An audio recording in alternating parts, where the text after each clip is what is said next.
ខ្ញុំបានសូមគោរពជូនសាធារណជននិងសហគ្រាសជាទីគោរពបានជាថាក្នុងនាមជាមនុស្សម្នាក់ដែលបានតាមដានស្ថានភាពអាជីវកម្មនៅក្នុងប្រទេសកម្ពុជារបស់យើងខ្ញុំបានសង្កេតឃើញថាការពិបាកនៃជំងឺរាតត្បាតរបស់យើងគឺសកល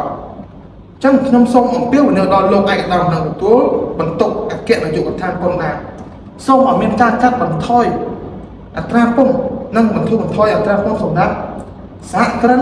ដែលបានវិនិយោគក្នុងប្រទេសកម្ពុជារបស់យើងដើម្បីជួយសម្រួលបន្ទុក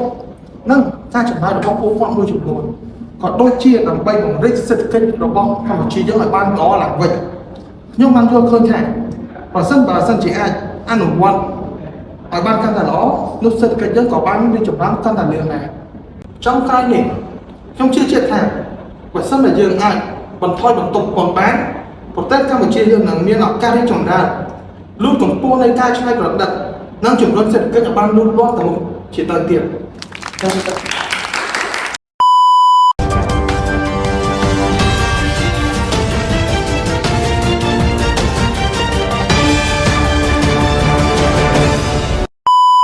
ថ្ងៃទី18ខែមីនាឆ្នាំ2020សម្ដេចបវរធិបតីយុសរិយសស្យាបានបំពេញនាវទៅកាន់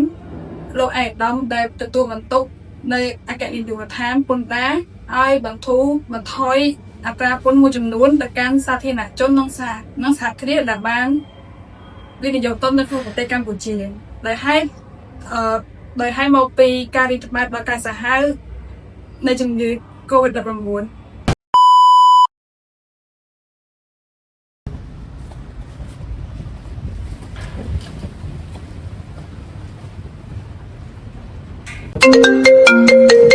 បាត់ទៅមក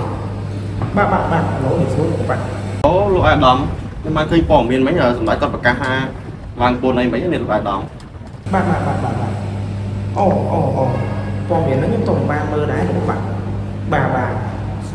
សម្ដេចគាត់ថាឲ្យដូចជាឲ្យមានការតម្លាក់ពន្ធដោយសារតែគាត់មើលឃើញថាវិបត្តិសកលលោក COVID-19 ហ្នឹងវាវាយបង្ហាសេដ្ឋកិច្ចក្នុងប្រទេសយើងខ្លាំងទៅចឹងបាទខ្ញុំនឹងរៀបចំការទទួលនឹងឆាប់ៗទេបាទតាមនេះបាទ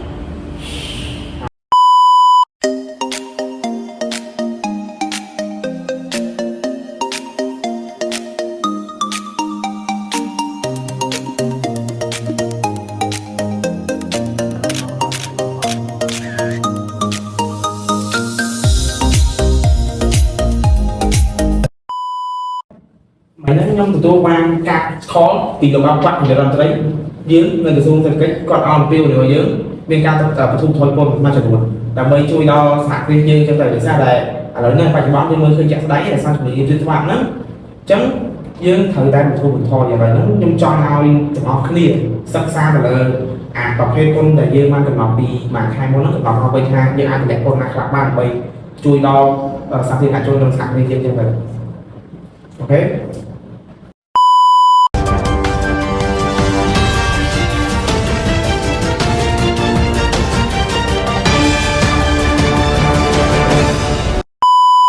នៅពេលដល់ថ្ងៃទី4ខែមេសាឆ្នាំ2020អគ្គនាយកដ្ឋានពន្ធដារបានចេញសេចក្តីប្រកាសជាផ្លូវការអំពីការលើកទឹកចិត្តពន្ធដារនិងការទម្លាក់បន្ធូរបន្ថយអត្រាពន្ធមួយចំនួនទៅដល់សាធារណជននិងសហគ្រាសឲ្យបានជាដំណឹង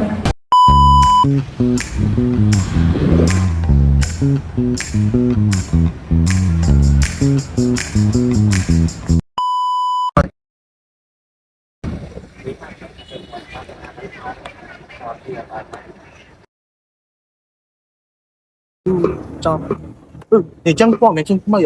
អត្រាពន្ធមកត្រូវចាក់ចោលអញ្ចឹង business យើងត្រូវចំណាយតិចណាអាចរកចំណូលបានច្រើនមានហ្នឹងចេះណាទៅល្អតែសម្រាប់ក្រុមហ៊ុនខ្ញុំឥឡូវពន្ធធ្លាក់ចោលចំណូលពួកខ្ញុំក៏បានច្រើនហើយទៅក៏វាងាយស្រួលស៊ីដែរប៉ុន្តែវាមានការពុះចេញបន្តិចនេះអូអញ្ចឹងបានហ្មងការងារពួកយើងក្នុង SB ពួកយើង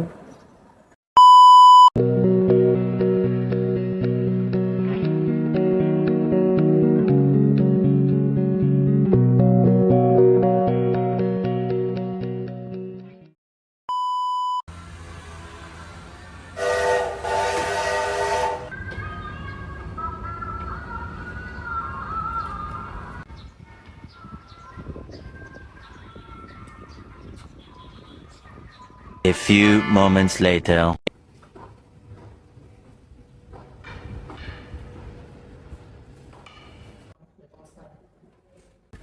Hello, welcome to Cambodia. Hello, nice to meet you. Nice to meet you too. Where are sit?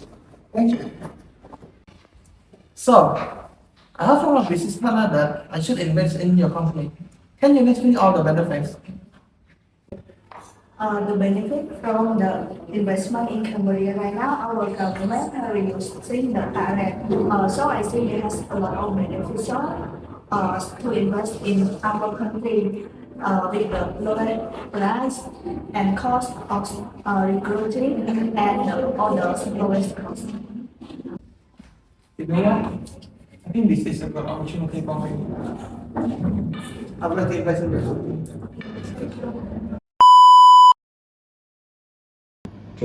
Chỉ khi sáng nó ăn khú à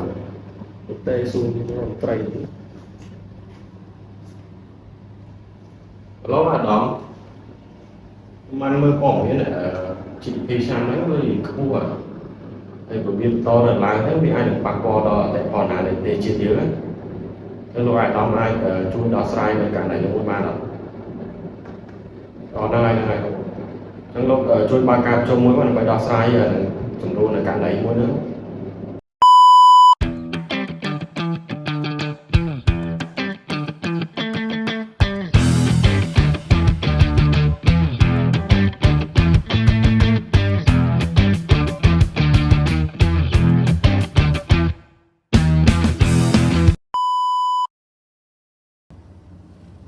mà nhớ trong tôi ban kho kỳ lộ tại giờ đây đấy có thao America tập lại quần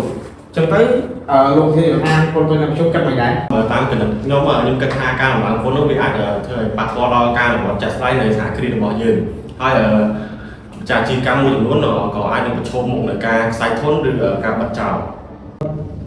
ខ្ញុំយល់តាមគំនិតរបស់លោកប្រធានអូខេខ្ញុំយល់តែដោយសារតែនៅឥឡូវហ្នឹងយើងមើលឃើញថា inflation នៅក្នុងស្រុកយើងវាកើនឡើងខ្ពស់ចឹងទៅខ្ញុំចង់ដូចគ្នាខ្ញុំចង់ឲ្យសេដ្ឋកិច្ចយើងកុំឲ្យវាឡើងខ្លាំងពេកលឿនពេកចឹងចង់ឲ្យវារៀងមកធម្មតាវិញចឹងមានតែការដំណាក់ពន្ធរបស់យើងចឹងលោកប្រធានតែគិតថាយើងអាចនឹងតម្លៃពន្ធណាឲ្យវាគួរសមវាសមមាត្រទៅនឹងសេដ្ឋកិច្ចយើងជាក់ស្ដែងចឹងបាទ បាទមេបាទខ្ញុំយល់ស្រស់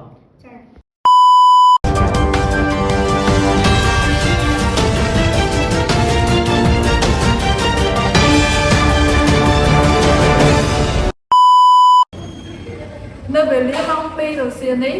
អគ្គនាយកដ្ឋានពន្ធដារបានចេញសេចក្តីប្រកាសជាផ្លូវការថាស្តីអំពីការដំឡើងអត្រាពន្ធមួយចំនួនដោយយកឃើញថាមានការកើនឡើងសេដ្ឋកិច្ចយ៉ាងខ្លាំងនៅក្នុងឆ្នាំ2023នេះ និយាយទៅចែកបងដោយសារតែក្រុមហ៊ុនមួយឯងខ្ញុំចោះធ្វើសវនកម្មហើយខ្ញុំឃើញថាក្រុមហ៊ុនមួយឯងប្រកាសពន្ធអត់ពេញលេញទេដល់ពេលអញ្ចឹងទៅក៏មេខ្ញុំក៏កំណត់ច្រើនហ្នឹងទៅហើយខ្ញុំពិបាកដោះស្រាយមួយឯងដែរណាមួយមួយឯងគិតពន្ធនេះឆ្លាតទៀតដល់ពេលអញ្ចឹងពិបាកបង តែឥឡូវយើងទៅថតរកស៊ីមួយគ្នាហើយជួយរួចមើល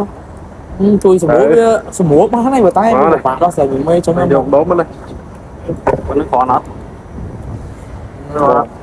វាទៅខ្លះពិបាកដែរអញ្ចឹងវាពិបាកអញ្ចឹងបង ឥឡូវវាមកយកមួយអាប់ម្ដងទៀតណាអត់ បាក់ដោះស្រាយមួយមេខ្ញុំបាក់ដោះស្រាយមួយមេ ម្ដងទៀតបានណាជួយរួចមក ទៅខ្លះវាពិបាកដែរវាខ្ញុំចង់ជួយមួយថ្ងៃ បានហើយប៉ះប៉ុណ្ណឹងអស់ហើយ តែក្រុមហ៊ុនមួយឯងទៅខ្ញុំមកកាត់ពន្ធពេញលេញហ្មងអូខេ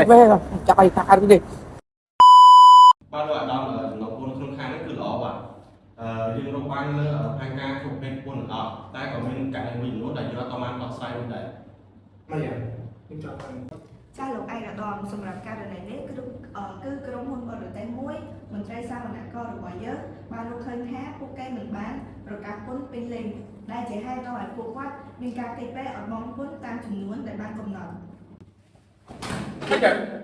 យកក្រុមហ៊ុនហ្នឹង100%គ្រប់ពន្ធហ្មង ចុយឡើងមកណាឡើង1000ដង1200អាណាមានលុយបងមើលផុស Facebook ជេរវាមួយមើល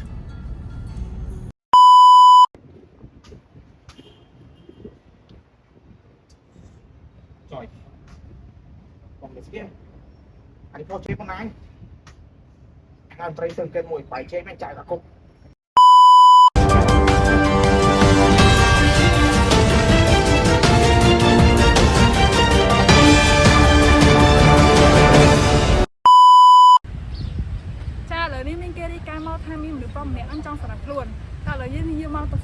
អស់គ្នាអេ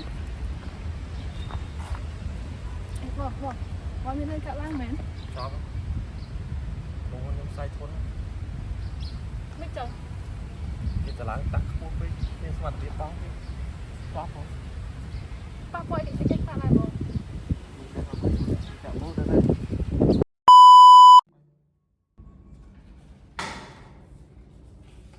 ជួយមកលុយច្រើនណា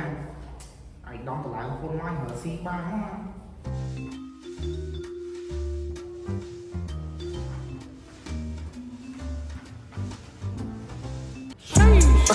Yeah, walk in the club and I'm knocking. ហើយទៅមកពីចាប់ខ្លួនហើយលោកលីខ្ញុំចាប់ខ្លួនគេលោកលីខ្ញុំតែមកចាប់ខ្លួនគេខ្ញុំអត់ដឹងខ្លួនលោកលីឯងចាប់ខ្លួនទេឯងទៅខ្លួនទេជុំ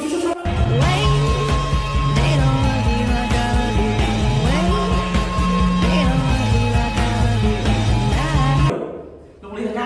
ទៅកាមនេះលោកលីមកនេះលោកលីមកតាំងយកប៉ុណ្ណឹងស្ទើរណាមិនខាត់ទៅខ្ញុំទៀត anh mày này này anh thử cho cô được đây rồi អូខេលោកទៀតដោយសារតែ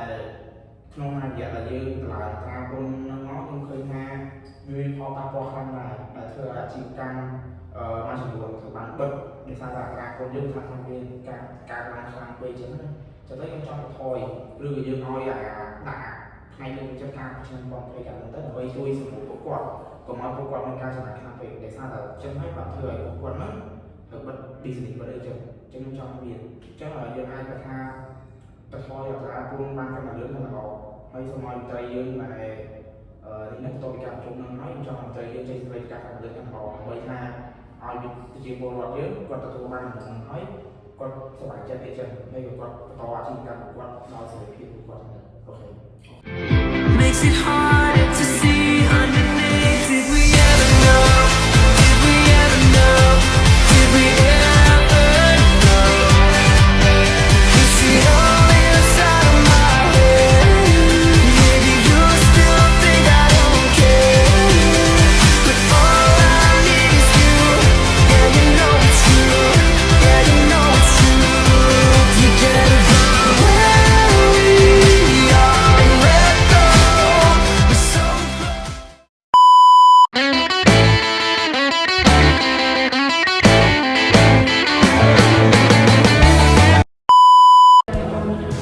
ទៅលើវិញ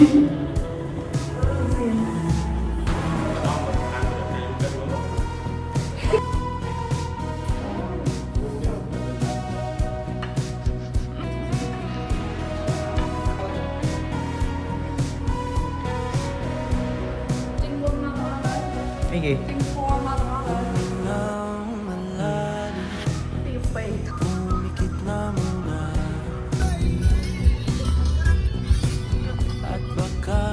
lupa